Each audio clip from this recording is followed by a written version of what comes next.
Pendengar, film animasi karya anak bangsa berjudul Jumbo berhasil mencatatkan sejarah baru dalam perfilman nasional.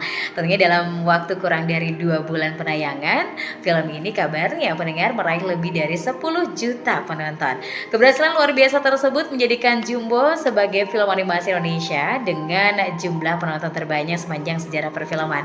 Dan bahkan pendengar, film ini berhasil melampaui rekor yang sebelumnya dipegang oleh KKN di Desa Penari gitu ya. Dan tidak hanya mencetak prestasi di tanah air, Jumbo juga meraih kesuksesan besar di tingkat regional. Dan film ini pendengar kini tercatat sebagai film animasi terlaris di kawasan Asia Tenggara.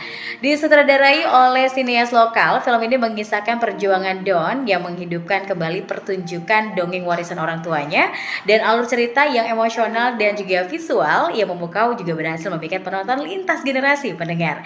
Cerita yang syarat nilai budaya dan pendidikan ini membuat Jumbo unggul dari film horor dan juga produksi Hollywood. Dan keberhasilan ini juga menunjukkan bahwa film keluarga dengan kearifan lokal tetap relevan dan juga dicintai. Pendengar, sang sutradara Rian Adriandi juga mengungkapkan bahwa pencapaian ini adalah hasil dari kerja keras dan doa. Film ini juga menjadi debut penyutradaraannya dengan kisah Dawn yang diperankan oleh Prince Poitirai.